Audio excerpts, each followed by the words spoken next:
Jai Jai, minhas mais humildes reverências. Vamos falar hoje sobre supraconsciência e epifania. Vamos entender um pouquinho isso, né? Porque a supraconsciência é parte do nosso amadurecimento, né? Como seres humanos.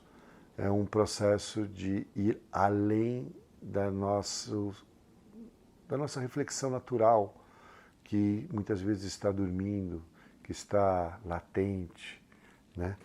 A supraconsciência é um estado elevado de conexão entre a mente, o coração, a alma, o espírito, o consciente e inconsciente, né? Nosso ser interior, né? Nesse momento da supraconsciência, o consciente e o inconsciente não estão divididos. Eles são unos. Por isso que esse processo ocorre. O que é a supraconsciência a nível fisiológico? É um aceleramento de nossos impulsos neurais. Muitos dos nossos órgãos eles não funcionam em certos ritmos, né? Vamos dizer assim, que eles aceleram os ritmos, eles começam a fazer exercício. Eles vão para a academia para acelerar o processo, né? A supraconsciência é um grau de extraordinária percepção do ser humano que é capaz de desenvolver novas conclusões, novas realizações, novas compreensões sobre quem somos, sobre a nossa vida e o que brota de algo interior a nossos, né? A supraconsciência não pode ser alcançada exteriormente. Interessante isso, né? Só a nível interno, só a nível conosco próprio, né? É um estado de plenitude, de integração e de conexão com o todo. Na supraconsciência, o interno e o externo, eles se misturam, eles se tornam unos. É isso que é interessante, porque no nosso processo de iluminação, nós caminhamos sob duas perspectivas, parafraseando o Evangelho de Tomé, se eu não me engano, o número 6, que fala sobre estarmos, o que o reino de Deus se encontra dentro e fora de nós. Isso é interessante, porque muitas tradições falam do externo, né, como o budismo, o hinduísmo, o jainismo, falam do externo, não, desculpa, do interno, budismo, hinduísmo, jainismo, e outras falam do externo, né, o islã, o judaísmo, o cristianismo fala dos dois. Quando a gente fala de xamanismo, a gente está falando de uma quarta via. Isso é interessante, que não é nem a via externa, nem a via interna, nem as duas que se juntam. A gente está falando da real fusão delas, da metamorfose de união plena. A supraconsciência é isso. O estado de nirvana, de moksha, o reino de Deus falado para o Mestre Jesus, é isso, é um estado de supraconsciência, de consciência do todo, de tudo e de nós, né? Tudo se desenvolve quando o ser consciente, a mente racional, né, o ego, permite se conhecer mais profundamente, porque esse é um grande problema, a gente fica muito no superficial, a gente não se conhece e perde muitas vezes o sentido de nossa vida, perdemos o sentido do que realmente estamos realizando. Para conhecer essa ação de forma permanente, né, o inconsciente, ele deve agir, o inconsciente deve agir sobre o subconsciente, e o subconsciente sobre o consciente. Então é um processo de autoafirmação dessa própria essência. Supraconsciência é nossa autoafirmação, né? Que realmente é nossa mente, nosso ser que precisa evoluir. Não é o meio em nossa volta, somos nós, né? Alcançar o que a gente chama de felicidade integral, né? Onde compreender o real e o existir sob uma nova perspectiva de consciência, né? É muito importante a gente nos permitir a essa experiência de evolução.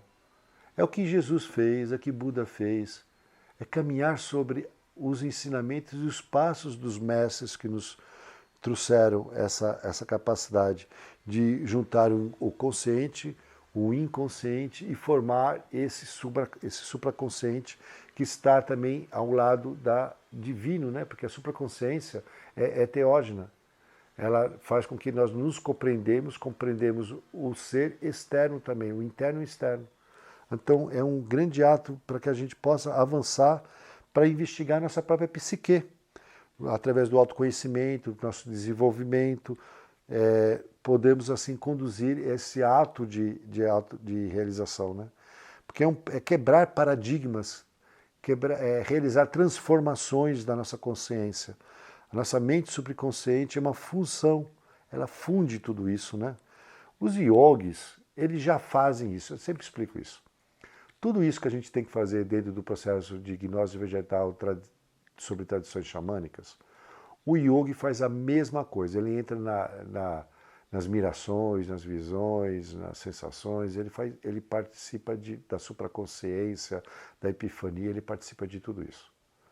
A diferença é que ele é senhor, né? Ele é um swami, controlador dos sentidos, Goswami, senhor dos sentidos. Ele controla o seu corpo, seus sentidos, fisiologicamente, mentalmente e emocionalmente.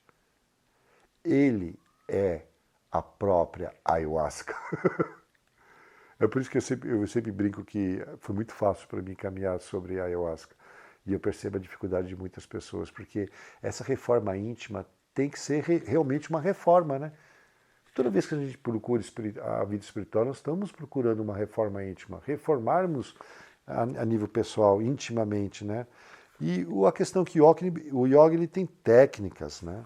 Ele tem procedimentos, ele medita, ele vai tentar se conhecer obrigatoriamente. Se eu começar a falar sobre a questão dos yogis, eu vou ter que passar por um texto novo, né? Porque, na verdade, é muita coisa em que pode ser alcançado. O fato é que a percepção da realidade pode ser alterada conforme alteramos nosso estado de consciência. Então, a nossa realidade ela vai mudar quando nós também mudamos o nosso estado de consciência. Nosso corpo, o mundo que nós vivemos, ele muda. E você tem que realizar isso. Enquanto você não alcançar esse nível de realização, você realmente não entra na supraconsciência. A necessidade de enxergarmos isso a nível de física quântica, né? Porque o hinduísmo, o budismo fala muito de física quântica moderna, né? As filosofias orientais, a Cabala fala também muita coisa sobre física quântica. Porque, na verdade, isso é quântico, é holístico, é transformador, né? Entregar-se, a gente se integrar, né, ao universo, isso que é a supraconsciência. E epifania. Epifania, na verdade, é um sentimento que expressa uma súbita sensação de entendimento, de realização sobre alguma compreensão, algo que está alheio, muitas vezes, a você, né? Quer dizer, você que encontrou finalmente algo, você teve... tem uma epifania famosa. Eureka! Né? Tudo se tornou claro. Eu me lembro uma vez de ter lido num livro que o ato de epifania poderia ser tão profundo, nós estarmos aptos a isso, que ao abrirmos uma chiclete e virmos simplesmente uma frase, uma figurinha, poderíamos entrar nesse ato de epifania, né? Que é como o podcast que a gente está fazendo, que existe, que é o podcast do Chá com Mestre, que são os satórios de epifania que a gente precisa estar estudando para poder chegar a essa junção desse quebra-cabeça, né? O termo é aplicado quando um pensamento inspirado, iluminado acontece, o que parece ser de natureza divina. Eu tive... pessoal, eu com a minha idade já tive... eu não vou dizer milhares, mas eu não estou muito longe de chegar talvez aos milhares, daqui a poucos anos de processos de epifania. Quando você entra num processo de epifania, você tem que anotá-lo, você tem que registrá-lo, porque ele se vai, se você não o torna-se parte de você.